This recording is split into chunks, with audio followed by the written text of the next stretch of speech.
और फिर पता है क्या हुआ? क्या हुआ बता? मैंने जैसे ही थैला खोला उसमें 3 आलू थे और कम से कम 5 लौकी। है? पर वो कैसे? अरे मैंने इन्हें कहा था कि 3 किलो आलू लाना और आधा किलो लौकी, पर ये वहां जाकर भूल गए और 3 किलो लौकी ले आए और आधा किलो आलू। बता, ऐसे है ये। कमाल ही हो गया ये तो। फिर तूने उन्हें कुछ कहा नहीं? कहती क्या, पहले तो मुझे समझ ही नहीं आया, फिर जब मैंने दिमाग लगाया तो समझ में आया कि भुलक्कड़ राम सब्जी गलत तौल से ले आए हैं। फिर जब मैंने इन्हें इनकी समझदारी बताई तो खुद भी हंसने लगे। अच्छा फिर मैंने कहा कि अब आपने गलती की है तो इसका खामियाजा तो आपको भुगतना पड़ेगा। अच्छा, फिर तूने क्या करवाया जीजू से? मैंने कहा कि अब इतनी लौकी का क्या करें, तो खुद से ही बोले कि चलो लौकी की बर्फी बनाते हैं। और पता है मैंने तो बहुत कम काम किया और सारी बर्फी इन्हीं से बनवाई। अरे वाह, तो कैसी बनी इतनी सारी लौकी की बर्फी? 1 नंबर की बकवास, 1 पीस खाकर ही फेंकनी पड़ी सारी की सारी। इनका चेहरा तो बस देखने लायक था, घर में सब लोग इन पर हंसे ही जा रहे थे। ये है सुधा और उसकी बचपन की सहेली जया। सुधा की शादी 2 साल पहले सुरेश के साथ हुई थी। सुरेश अपनी माँ कमला और छोटे भाई जयेश के साथ रहता था। कई दिन बाद जब सुधा अपने माता पिता से मिलने अपने मायके आई तो उसके आने की खबर मिलते ही उसकी बचपन की सहेली जया भी उससे मिलने चली आई, जो उसी के मोहल्ले में रहती थी। दोनों बचपन की सहेलियां थी और एक दूसरे पर जान छिड़कती थी। उस दिन दोनों ने ढेर सारी बातें की और फिर जब जया अपने घर जाने लगी, अच्छा अब मैं चलती हूँ, 2 घंटे हो गए यार बात करते करते, बिल्कुल पता ही नहीं चला। चल अब तू भी आराम कर। अरे यार शिट, क्या हुआ? देख तुझसे बतियाने में तुझे तेरा गिफ्ट देना तो भूल ही गई। है? मेरा गिफ्ट? पर किस खुशी में? अरे कुछ नहीं, मैंने जब सुरेश को तेरे बारे में बताया तो उन्होंने मुझसे कहा कि मैं तेरे लिए कोई गिफ्ट लेकर जाऊं, तो बस मैंने ले लिया। ये देखना कैसे है। वाह कितनी प्यारी इयररिंग्स है यार, कसम से अब ना मुझे तुझसे जलन हो रही है। जलन? पर क्यों? कितने प्यारे हस्बैंड मिले तुझे यार, कितनी केयरिंग है। काश मेरी शादी उनसे हो गई होती। चल पगली, वैसे तेरे पास एक मौका है। है? क्या भूल रही है? अरे मैं अपने देवर जयेश की बात कर रही हूँ, वो बिल्कुल अपने भैया की कॉपी है और तेरे लिए एकदम परफेक्ट है। बोल, बात चलाऊं क्या? चल पगली, ओके बाय। जया शर्माते हुए वहां से चली गई। सुधा 1 हफ्ते के लिए अपने मायके आई थी और जया उससे रोज मिलने आती थी। और फिर जब सुधा के ससुराल वापस जाने का वक्त आया तब, क्या यार अब तू चली जाएगी? कितना मजा आया ना 6 दिन। हाँ यार, तेरे साथ 6 दिन कैसे बीते पता ही नहीं चला। साथ में शॉपिंग करना, गोलगप्पे खाना, सच में बचपन की सारी यादें ताजा हो गई यार। मुझे तेरी बहुत याद आएगी। हाँ मुझे भी। अच्छा सुन ना, तूने क्या सोचा फिर उस बारे में? किस बारे में? अरे पगली, शादी तो करेगी ना कहीं, तो मेरे घर आ जाना, मिलकर खूब मस्ती किया करेंगे। है? तू सच में कह रही थी क्या उस दिन? और नहीं तो क्या, तुझे क्या लगा मजाक कर रही हूँ मैं? और क्या, देख मेरी तो अरेंज मैरिज हुई थी, इसलिए मैं तो सुरेश को जानती भी नहीं थी, पर मेरी किस्मत देख कि मुझे कितने केयरिंग और लविंग हस्बैंड मिले। और भरोसा रख, जयेश भी वैसा ही है और मैं गारंटी दे रही हूँ उसकी। और वैसे भी अगर तू मेरी देवरानी बनकर आएगी तो सोचना, फिर तो मजा ही आ जाएगा। रोज शॉपिंग और रोज गोलगप्पे, एक बार सोच कर तो देख। पर कुछ नहीं, अरे मेरी देवरानी बन जाएगी तो जिंदगी भर साथ रहेंगे हम दोनों, एक घर में एक छत के नीचे। प्लीज हाँ बोल देना यार। अच्छा ठीक है बाबा, पर बात किससे करूं? कैसे करूं? मतलब कि अरे उस सब के लिए मैं हूं ना, तू बिल्कुल चिंता मत कर। इतना कहते ही सुधा ने खुशी में जया को जोर से गले लगा लिया। दोनों सहेलियां बहुत खुश थीं। उधर सुधा ने अपने ससुराल जाते ही अपनी सास कमला से जया के लिए बात की। पूरा परिवार जया के घर पहुंचा और जयेश को भी जया पसंद आ गई। चटमंगनी पट ब्याह होते ही जया अब सुधा की देवरानी बनकर उसके घर आ गई। दोनों सहेलियों का ससुराल अब एक था। और फिर सुधा अब तो तू खुश है ना? ले आ गई मैं तेरी देवरानी बनकर। पहली बात तो ये है कि ये तेरा और तू कहना बंद कर मुझे, और दूसरी बात मैं तेरी जेठानी हूँ, तो सबसे पहले तू पहले मेरे पैर छू। ये क्या कह रही है सुधा? क्यों क्या तुझे समझ नहीं आता? पैर छू मेरे। सुधा के ये बदले तेवर देखकर जया हैरान रह गई थी, मगर वो मजबूर थी क्योंकि वो देवरानी थी और सुधा उसकी जेठानी। ऐसे में बेचारी जया आंखों में आंसू लेकर सुधा के पैर छूने के लिए जैसे ही झुकी तो सुधा ने फौरन उसके कंधे पकड़ लिए। ओए पगली, मजे ले रही थी तेरे। तू ना रुक जरा, अभी बताती हूँ जेठानी की बच्ची। सुधा ने जया के साथ ऐसा मजाक किया था कि एक बार को तो जया भी घबरा गई थी। फिर गुस्से में वो सुधा को मारने दौड़ी। उधर सुधा भी पूरे घर में भाग रही थी। जया ने सुधा को पकड़ लिया और फिर दोनों खुशी में जोर से गले लग गई, क्योंकि वो जानती थी कि अब वो जिंदगी भर साथ रहने वाली थी। अब तो वो दोनों हर वक्त साथ रहती, साथ काम करती और घंटों बातें किया करती। लेकिन फिर कुछ दिनों के बाद घर की डोरबेल बजी, जो इन दोनों सहेलियों के लिए किसी खतरे की घंटी से कम नहीं थी। कौन है? सुधा देखना जरा। मैं हूँ माँ। घर के मेन गेट पर नंदिनी खड़ी थी, जो सुरेश और जयेश की बड़ी बहन थी, और वो अपने साथ एक बड़ा सूटकेस लेकर आई थी। उसकी आंखों में गुस्सा साफ दिखाई दे रहा था। और फिर, अरे नंदिनी, ऐसे अचानक, अब दामाद जी कहाँ हैं? वो नहीं आए और नहीं आएंगे। मैं घर वापस आ गई हूँ माँ। इतना कहते ही नंदिनी अपनी माँ कमला के गले लगकर जोर जोर से रोने लगी। उसने एक सांस में अपनी माँ को सारी बात बता दी। तू चिंता मत कर, जब तक तू चाहे यहीं रह। कमला की बात सुनकर जया और सुधा एक दूसरे की शक्ल देखने लगी। शाम को रसोई में, ए सुधा, सुनना, ये नंदिनी दीदी क्यों आई है? यार मुझे नहीं पता। अच्छा, वैसे स्वभाव कैसा है इनका? ठीक ही है, पर ज्यादा बात नहीं करती है। उनकी शादी पहले हो गई थी तो मैं भी ज्यादा जानती नहीं उनके बारे में। यार मुझे चिंता हो रही है। किस बात की? अरे यार, अभी तक तो हम लोग खूब मस्ती करते थे, मम्मी जी को भी कोई दिक्कत नहीं थी, पर नंदिनी दीदी मुझे थोड़ी खूंखार टाइप लग रही है। चल पगली, ये सब मत सोच और अपना काम कर। जया का डर सही था। नंदिनी को ज्यादा हंसी मजाक पसंद नहीं था, और इसीलिए अब नंदिनी की वजह से सुधा और जया भी घर में शांति रहने लगे। फिर एक दिन खाने पर, अरे जया, दाल तुमने बनाई है ना? हाँ जी मम्मी, मैंने बनाई है। एक बार चेक कर तो देख, कितना तेज नमक है। मस्ती अपनी जगह है, पर काम को लेकर थोड़ा गंभीर भी रहा करो बेटा। जी मम्मी जी।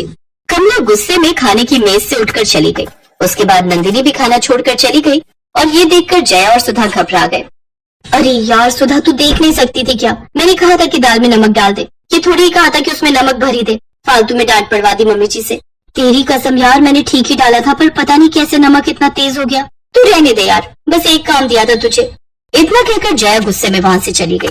बाद में सुधा ने उसे मनाने की बहुत कोशिश की, लेकिन जया नहीं मानी। फिर कुछ दिनों के बाद, जया सुनना, क्या कर रही है? कपड़े धो रही हूँ। बता यार, मेरी एक साड़ी धो देगी क्या प्लीज? हाँ हाँ ठीक है, ला दे दे। जया ने गुस्से में सुधा से उसकी साड़ी ले ली। उधर कपड़े धोकर जया छत पर गई और सारे कपड़े सूखने के लिए डाल दिए। थोड़ी देर बाद सुधा अपनी साड़ी लेने छत पर गई तो उसने देखा कि उसकी साड़ी पहले से भी ज्यादा गंदी थी और छत के कोने में जमीन पर पड़ी थी। ये देखते ही सुधा भड़क गई और तेजी से नीचे उतरी। जया, ओ जया, अगर तुझे साड़ी नहीं धोनी थी तो साफ बोल देती ना, उसे ऐसे फेंकने की क्या जरूरत थी? देख, मैंने तुझे कहा था कि मैंने जानबूझकर नमक तेज नहीं किया था, पर तू है कि अब उस छोटी सी बात का बदला लेने पर आ गई। जा, मुझे तुझसे अब से कोई बात नहीं करनी। ओए सुन, तू क्या बात नहीं करेगी मुझसे? मैं ही तुझसे बात नहीं करूंगी। अब से भाड़ में जा तू, समझी? जया के इतना कहते ही दोनों में लड़ाई शुरू हो गई। तभी वहाँ उनकी सास कमला आ गई और फिर, अरे ये क्या कर रही हो तुम दोनों? आपस में मत लड़ो। देखिए ना मम्मी जी, इसने मेरी साड़ी फेंक दी। मम्मी जी कसम से मैंने नहीं फेंकी, बल्कि इसी ने दाल में नमक तेज कर दिया था उस दिन। मम्मी जी से कह दो कि ये यहाँ से चली जाए, वरना मैं कुछ कर बैठूंगी। तुम दोनों चुप हो जाओ। तुम दोनों कहीं नहीं जाओगी। यहाँ से जाना किसे चाहिए ये मैं जानती हूँ, और वो तुम दोनों नहीं बल्कि नंदिनी है। कमला की बात सुनकर हर कोई हक्का बक्का रह गया, और पास ही खड़ी नंदिनी के तो पैरों तले जमीन ही नहीं रही। और फिर, क्या? पर मैंने क्या किया माँ? इस सब में मेरा क्या कसूर? मैं सब जानती हूँ नंदिनी। तू अपनी जेठानी से लड़कर यहाँ आई थी। मुझे लगा तू परेशान है, इसलिए मैंने तुझे वापस जाने को नहीं कहा, लेकिन तू तो मेरे ही घर को उजाड़ने लगी। मेरी दोनों बहुओं में लड़ाई कर दी। उस दिन दाल में जब तूने नमक डाला था तो मैंने सब देख लिया था। मैं तो बस जय को डांट कर तेरे इरादे भांप रही थी, और आज मैंने खुद देखा कि कैसे तूने छत पर जाकर सुधा की साड़ी तार से नीचे गिराकर उसे गंदा किया। अब बस बहुत हो गया। इससे पहले कि मैं कुछ गलत कह दूं, चली जा अपने घर। और तुम दोनों, तुम तो बचपन की सहेली हो ना, फिर एक दूसरे पर इतना भी भरोसा नहीं है। ऐसी कैसी दोस्ती है ये? चलो एक दूसरे से माफी मांगो।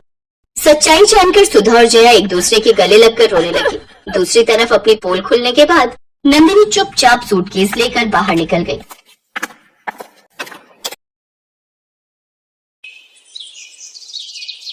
कविता, कविता, आजा। अरे काजल तुम? हाँ आजा, मैं कॉलेज ही जा रही हूँ, चल आजा साथ चलते हैं। काजल के बार बार कहने पर कविता उसकी कार में बैठ गई। उस महंगी कार को काजल का ड्राइवर चला रहा था और पीछे काजल और कविता बैठी थी। अरे वाह यार काजल, तेरी गाड़ी तो बहुत शानदार है। हाँ मेरे पापा की है, वो आज फैक्ट्री नहीं गए तो उन्होंने ड्राइवर भैया से कहा कि मुझे कॉलेज छोड़े। सही है यार, मैं तो इतनी महंगी कार में पहली बार बैठी हूँ। अरे अब तो बैठते ही रहेंगे, अब तुम मेरी दोस्त बनोगी। काजल और कविता एक ही कॉलेज में पढ़ते थे। अभी 4-5 दिन पहले ही उन्होंने एडमिशन लिया था। धीरे धीरे काजल और कविता बहुत अच्छी सहेलियां बन गईं। वैसे काजल बहुत ही अमीर घर से थी। उसके पापा राजीव सिंह कई फैक्ट्रियों के मालिक थे, जबकि कविता बहुत ही साधारण घर से थी। उसके पिता एक छोटे किसान थे, मगर फिर भी उन्होंने पाई पाई जोड़कर कविता का एडमिशन शहर के सबसे अच्छे कॉलेज में कराया था। काजल की अच्छी बात ये थी कि उसे अपनी अमीरी पर घमंड बिल्कुल नहीं था। फिर एक दिन, कविता जरा सुनना। हाँ क्या हुआ बता। देखना ये घड़ी कैसी लग रही है। अरे वाह ये तो बहुत प्यारी है। ये मैंने तेरे लिए ली है, जरा पहनकर दिखा। नहीं यार, मैं कैसे इतनी महंगी घड़ी। चुप कर और चुपचाप पहन ले और ज्यादा मत सुन। जब तेरा मन करे तो मुझे भी दे देना कुछ। पर मेरे पास तुझे देने के लिए कुछ भी नहीं है। चल बहानेबाज, अभी मत दे पर कभी तो दे देना। अच्छा ठीक है। गुजरते वक्त के साथ दोनों की दोस्ती और गहरी होती गई। दोनों का ज्यादातर वक्त एक दूसरे के साथ ही बीतता था। और फिर एक दिन, कविता ये लड़का कौन है यार? इससे पहले तो कभी नहीं देखा इसे। कौन? वो हैंडसम? सच में बड़ा कूल दिखता है यार। उनका नाम आकाश है और वो हमारे सीनियर है पगली। तो क्या हुआ? ओए जरा कंट्रोल में। मैंने सुना है कि बड़ा ब्रह्मचारी टाइप लड़का है। कॉलेज की सारी लड़कियां उस पर फिदा हैं, पर वो किसी को घास नहीं डालता। अच्छा तो तू देख, अब इसकी तपस्या तो काजल नाम की ये अप्सरा ही भंग करेगी। हट बेशर्म कहेंगी। आकाश पर काजल का दिल आ गया था। शुरू में उन दोनों में हाय हेलो हुई और फिर धीरे धीरे उनमें प्यार भी हो गया। काजल को उसका प्यार मिला तो कविता बहुत खुश हुई। लेकिन फिर एक दिन, काजल फाइनल रिजल्ट आते ही मैं यूएस चला जाऊंगा। यूएस? पर क्यों? वहाँ मेरी प्लेसमेंट हो गई है और जिस कंपनी ने मुझे हायर किया है वो चाहती है कि मैं पहले यूएस में उनके हेडक्वार्टर में 1 साल काम करूं और सीखूं, और फिर वो मुझे इंडिया वापस भेजेंगे। पर मैं 1 साल कैसे रहूंगी तुम्हारे बिना? कहते हैं सब्र का फल मीठा होता है पगली। अरे तू कब आई? जब तुम दोनों आशिकी फरमा रहे थे। सुन, जाने दे आकाश को। वो वहां नहीं जाएंगे तो जॉब कैसे लेंगे? क्यों, मैंने सही कहा ना? बिल्कुल सही। काजल बस 1 साल दे दे मुझे, फिर मैं तुम्हारे पापा से तुम्हारा हाथ मांगने आऊंगा। ठीक 1 महीने बाद आकाश काजल से विदा लेकर विदेश चला गया। काजल उसे याद करती और हसीन सपने बुनती, लेकिन होने को तो कुछ और ही मंजूर था। अचानक काजल ने कॉलेज आना बंद कर दिया। उसका फोन भी बंद आ रहा था। कविता को उसकी चिंता होने लगी तो एक दिन वो काजल के घर ही पहुंच गई। वहाँ उसका सामना काजल के पिता राजीव सिंह से हुआ। कौन हो तुम और क्या चाहिए? जी मैं वो काजल की दोस्त हूँ। उसे कुछ नोट्स देने आई थी। नोट्स? उनकी कोई जरूरत नहीं है, अब हो गई काजल की पढ़ाई। पर अभी कैसे? अभी तो लास्ट सेमेस्टर बाकी है ना अंकल। कह दिया ना तो कह दिया, चली जाओ यहाँ से और दोबारा कभी मत आना।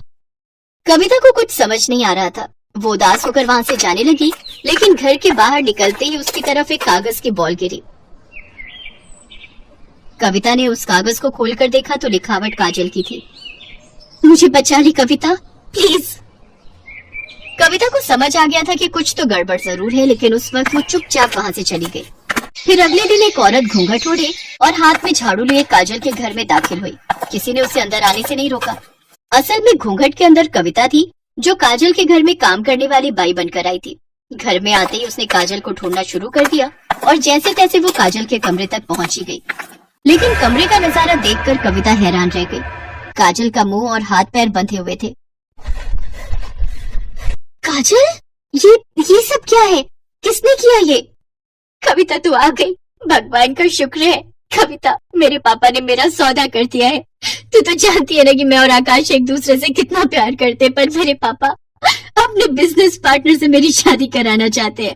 वो 55 साल का बुढ़ा है। उसने अपनी पहली पत्नी को मार दिया था और वो मुझे भी मार देगा। है? पर तेरे पापा वो ऐसा कैसे कर सकते हैं तेरे साथ?